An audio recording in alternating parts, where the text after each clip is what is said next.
Hey, we're here with Lisa Hannigan, and thanks for taking the time to visit. Thank you for having me. One of the questions that we ask everybody who sits down is to talk about 5 records, 5 albums that influence the music that they make. So what would those 5 records be for you?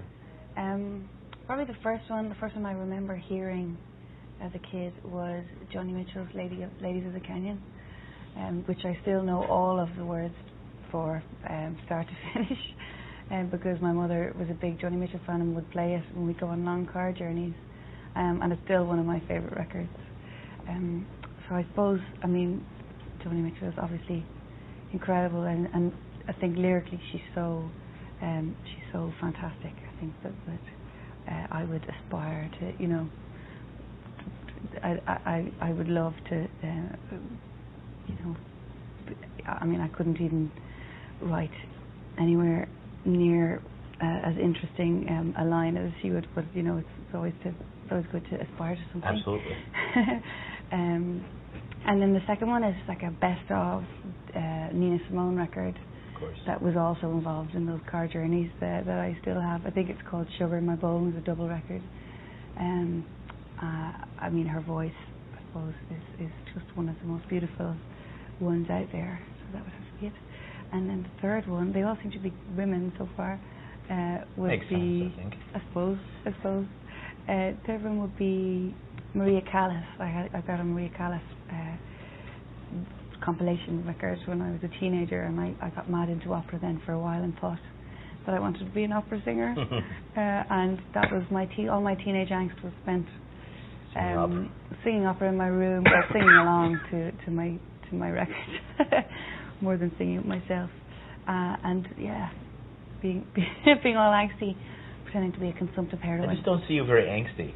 I had my angsty teenage years. Wow. That was a long time ago now. Excuse me. But I had my fair share of angst through the medium of opera. Fair enough. and then I'd have to say Michael Jackson. Yeah, I was reading that. Probably Thriller, I would say, even though Bad was the first record or tape that I ever got. Wow. But Nina Simone and Michael Jackson, that's... I don't know. But I suppose influences are like that, aren't they? Absolutely, for sure. They're so far apart. And then I'm trying to think of another record that I would have listened to obsessively. I listened to Kirsten Hirsch's first record a lot when I was an angsty teenager too. Hips and Makers. So I also love that record. So that'll be my 5. But I presume they change probably from year to year. I imagine. Or day to day, probably. Absolutely. But it's nice. You can't help but think that at some point in your life, just listening to your music, that Joni Mitchell and Nina Simone have definitely been an influence on. Thanks. Yeah. I take that as a massive compliment. Well, I think it's appropriate. The record's been out for a while now, and it's you were CISO. Yeah, exactly. Say it 5 times fast, backwards. It's been out for a while, and you've had some acclaim both at home in Ireland and also the Mercury Prize. You were nominated for the Mercury Prize, but unfortunately didn't win. But what's all that been like for you to have so much acclaim for a record, your first record actually?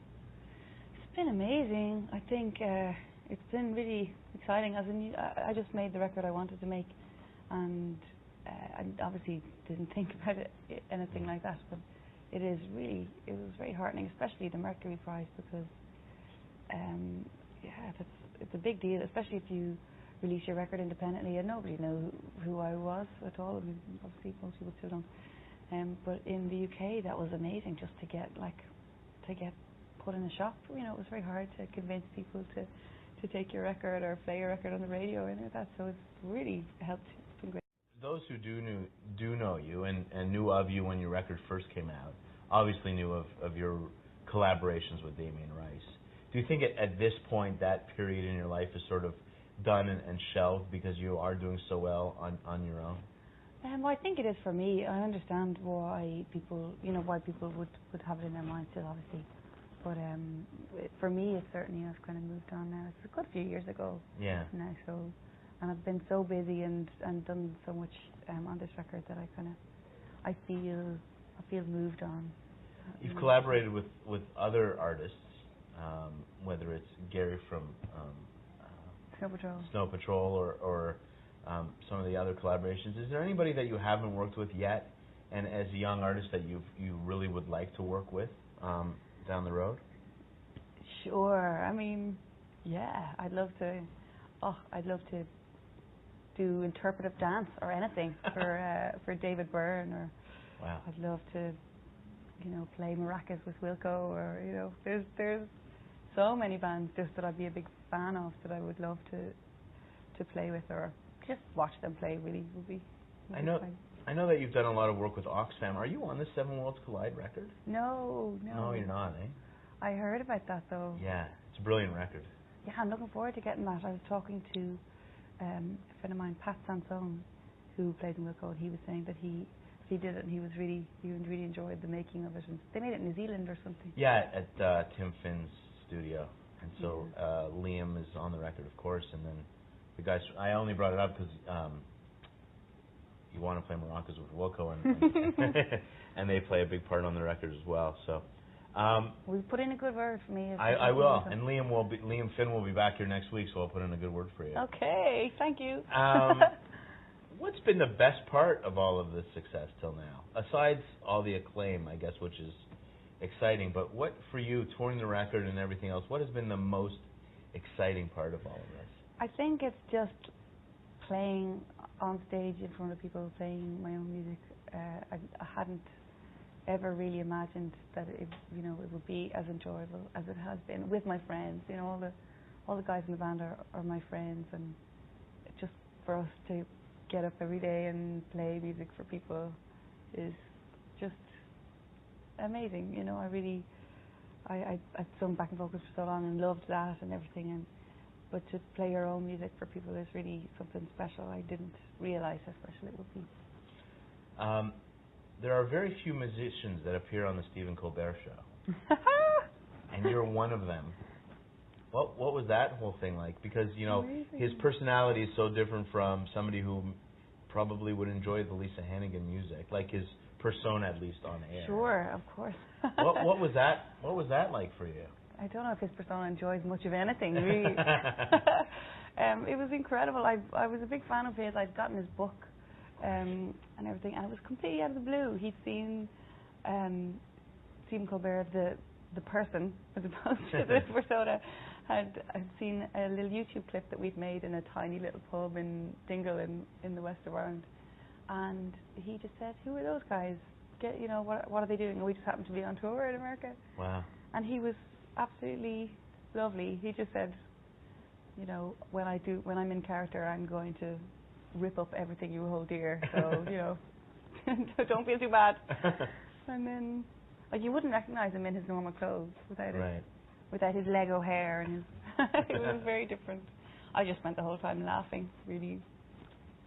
What's next? You're touring the record. Have you started working on a new record, or? Yeah, I've got a good few songs done. I just need to kind of arrange them and figure out what instruments to use. And when I get home to Ireland, we're doing this tour with David Gray at the moment, which is brilliant.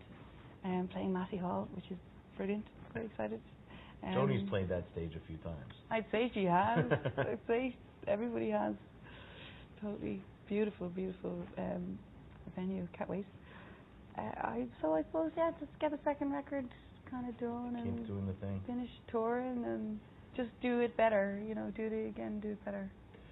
With so much touring, obviously there's musicians that you either come across or that you listen to in the bus. Is there anything or anyone that's caught your ear that you really think is cool that people should check out?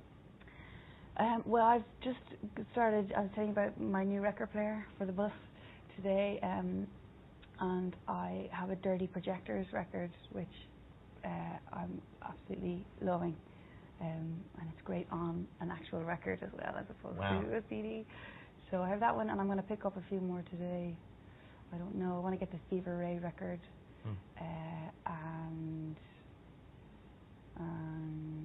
yeah, just see what I see really. Cool. Thanks so much for your time. Really appreciate it. Thank you. Cheers. Cheers.